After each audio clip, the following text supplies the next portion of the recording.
Bonjour et bienvenue dans Une minute, un livre. Je vous parle aujourd'hui de cet ouvrage, Apprendre des victimes pour une société de la réparation, d'Alice Casagrande, qui dirige l'Observatoire des violences envers les femmes de Seine-Saint-Denis. Elle a été membre de la CIAZ, secrétaire générale de la Civis et présidente de la Commission nationale de lutte contre les maltraitances.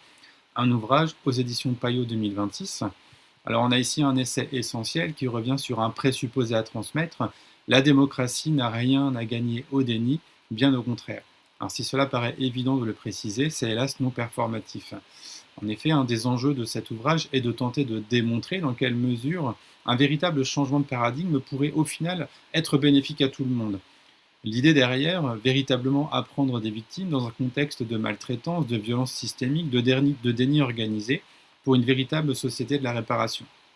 Alors face à l'épuisement de l'humanisme, c'est bien la société donc entière qui pourrait être repensée, et pour cela, il est nécessaire de poser des constats, des réalités, des vécus de manière honnête. Quand je parle d'ailleurs de politique des silenciations qui se met en œuvre, c'est bien une politique qui rompt alors avec cette démarche réparatrice. Et un des constats est notamment celui d'une justice froide, non inclusive, qui agit dans l'urgence, qui peut être distante ou en échec, ou encore maltraitante.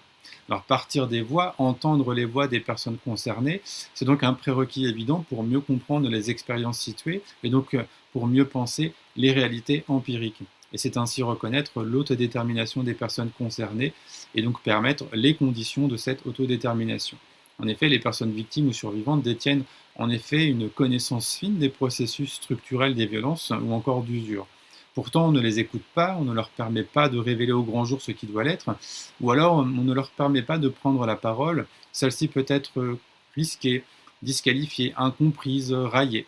Médiatiquement, c'est créer un véritable réseau collectif d'entraide, à l'image des hashtags, mais on le sait, c'est également s'attendre à des réactances, des backlash, ou encore des tentatives de responsabilisation individuelle et de dépolitisation du sujet. On pense également à la question de la victimisation secondaire. Alors le champ des injustices épistémiques, testimoniales et herméneutiques s'invite ici. D'un côté, la personne n'est pas reconnue en raison de ce qu'elle est, et de l'autre, l'organisation ne lui a pas donné les moyens pour identifier et nommer la situation. L'égalité n'est donc pas toujours possible ni permise. Il y a donc un choix politique à faire, écrit l'autrice, je cite, utiliser les victimes pour faire haïr et radicaliser autrui, ou leur donner une place pour qu'elles participent à construire une société plus lucide sur ses activités destructrices et donc plus humaines. Alors en appui au travail de Pierre Rosanvallon, l'autrice précise notamment que les victimes traversent bien trois formes d'adversité: l'épreuve de l'individualité et de l'intégrité personnelle, ensuite l'épreuve du lien social, c'est-à-dire la recherche de soutien, et donc enfin l'épreuve de l'incertitude, c'est-à-dire l'absence d'une réponse institutionnelle adéquate une fois l'expérience traumatique révélée. Alors apprendre des victimes nécessite ainsi de fissurer les mécaniques de silenciation organisée, de prendre en compte la parole des personnes, en tout cas des paroles confisquées et autocensurées, mais également de conscientiser les questions de honte et de réprobation sociale, l'attente plurielle de reconnaissance et la prise en compte des psychotraumas sans tentative, encore une fois, d'individualisation ou de mise en fragilité. Donc l'idée est bien de dépasser des lectures individualisantes des violences.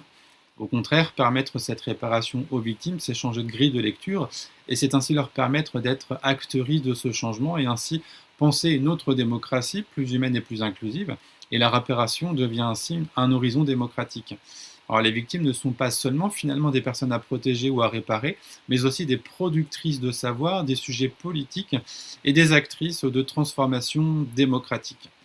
Je vous invite à découvrir cet ouvrage, je vous souhaite une bonne lecture, une bonne découverte et à bientôt.